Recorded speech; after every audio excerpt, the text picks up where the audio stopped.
Welcome to the Leon Sink's Geological area. Today I'm just south of Tallahassee, Florida. This small park is part of the Apalachicola National Forest. They have an honor system to pay $5 to get in. Once again, this is a side excursion after helping some family. That's why I call this video series Eco Excursions. For years, this was a little known place that locals would come to cool off during the summer in some of the sinkholes, until the Park Service took it over and built numerous trails and boardwalks.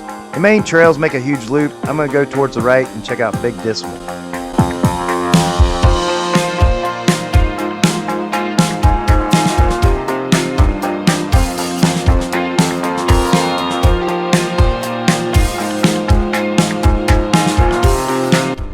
far this trail seems pretty unremarkable. It's basic Florida pine.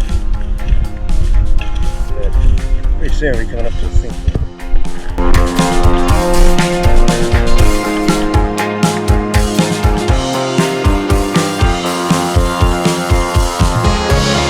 The first sink is very unremarkable, so we're going to go to the next sink called Turner Sink.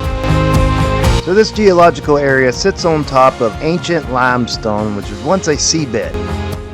Over time, this limestone is eroded by carbonic acid, creating cavities and pockets, which later fill with water, creating the aquifer system. When some of those underground caverns collapse, it creates a sinkhole. Some sinkholes are wet, some sinkholes are dry.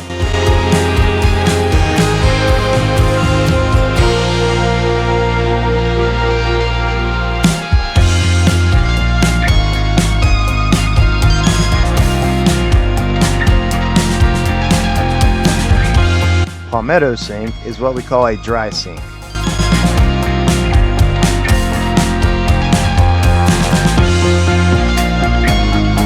Another small dry sink.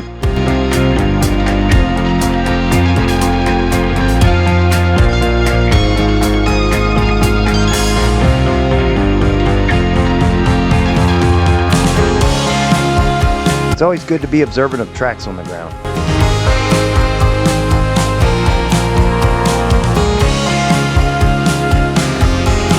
And this is a wet sink. In 2007, volunteers with the Woodville Karst Plain Project discovered an extensive cave system connecting these sinkholes to Wakulla Springs. In the years since, divers have mapped over 30 miles of underground caves, the largest underwater cave system in America and the 6th in the world. With more rainfall, you would not be able to cross here.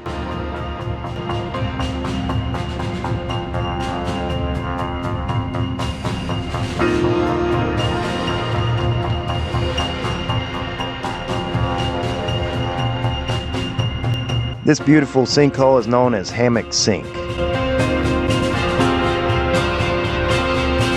Although people enjoyed swimming at some of these sinkholes for years, the park has discouraged swimming because it can cause erosion to the banks of the sinkholes, and there are sinkholes that are very dangerous like Big Dismal. For a quick research dive, I'm going to slip into this sandy spot and try not to disturb anything. I didn't think I'd be diving, didn't even bring fins, but I couldn't resist a quick dive to document this beautiful sinkhole.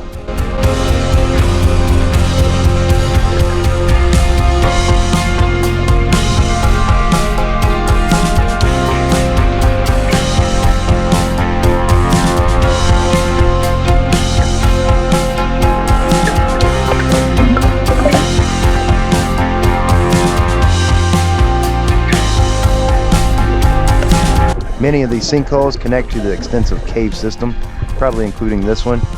Many cave divers use Emerald Sink, I know. Some probably dive here as well.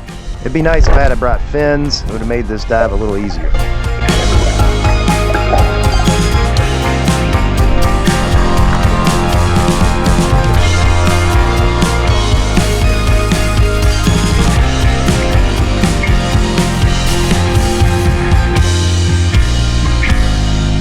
I find these limestone shells very fascinating. You can also see how easily it is to silt out this whole pool. It's the one little spot I touched to get in.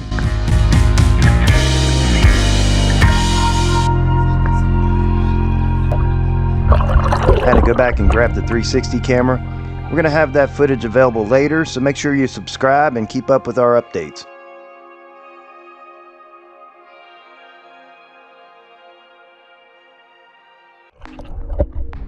I've mentioned this before in other videos, but since I've filmed this, I've broken the habit of keeping a snorkel in my mouth. First of all, you can't breathe with it underwater anyway, and on longer dives, after breaking the surface, most people spit the snorkel out to get air. You can also have carbon dioxide buildup, and on deeper dives, if you were to black out, you can inhale water directly into your esophagus.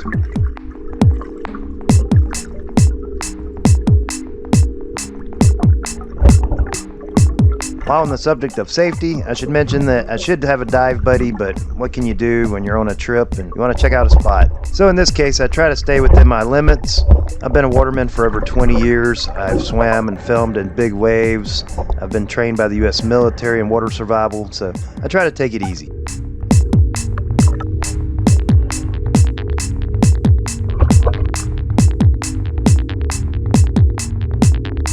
So after that brief dive, it was time to extricate myself from this area carefully and make my way up to Big Dismal. I have a feeling you're not going to be able to access this area much longer. They're currently building a boardwalk, it appeared.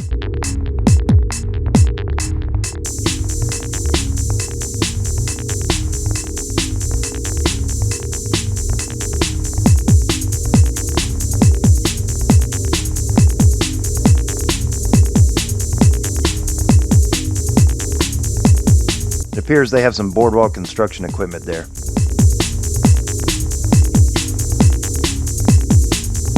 There's a lot of unremarkable sinks like Tiny Sink.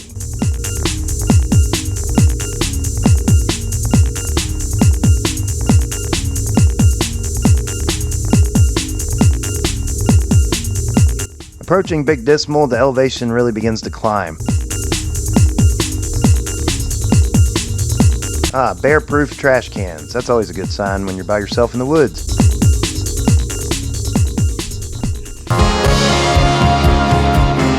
Welcome to Big Dismal, the biggest sink. It's a 100-foot drop down to the water. Then it's another 100 foot to the bottom of the sink. There's a cave entrance about 80 feet down.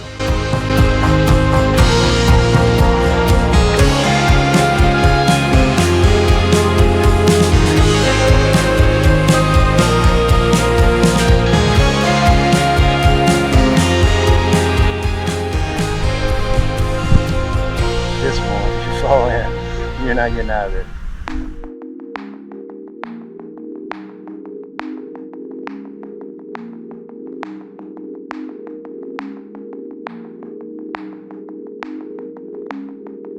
At this point, I've covered almost half the loop of the major trail. Running short on daylight, I'd like to catch a couple more sinks like Big 8 Sink before they close the park in an hour. Considering this, I better step it out double time. In the military, we call this a ruck run.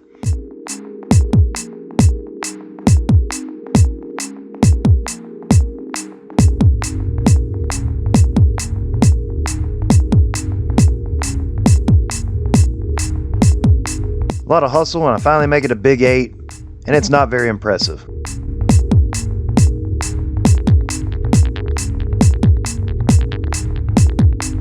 Time to wrap it up and make my way back to the parking lot before they close the park.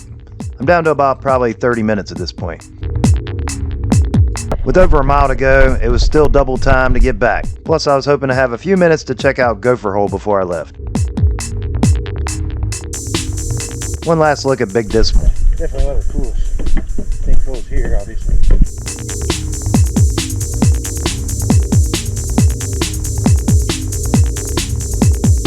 I'm more worried about getting locked in the parking lot than bears.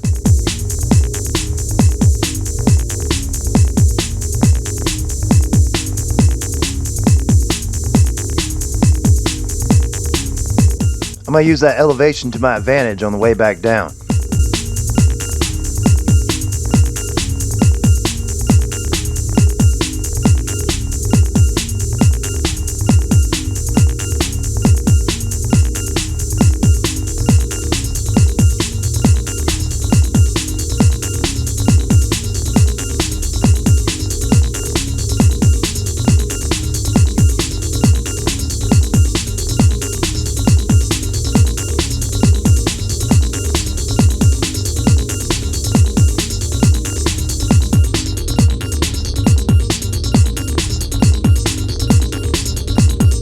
Thanks to my hustle, I arrived back at the main trailhead intersection, and I have just a few minutes to walk down here and check out Gopher Hole.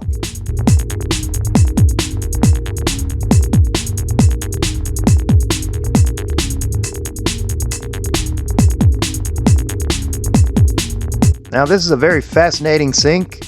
It's known as a dry sink, but it's a little bit of both. As you can see, there's water in the bottom. You can even find some blind crayfish in there.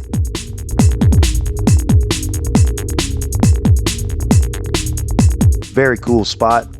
I only had enough time to cover the first half of the main loop trail, so I'm going to be back in another video to cover the second half. Make sure you subscribe and keep an eye out for that. 10 minutes to spare.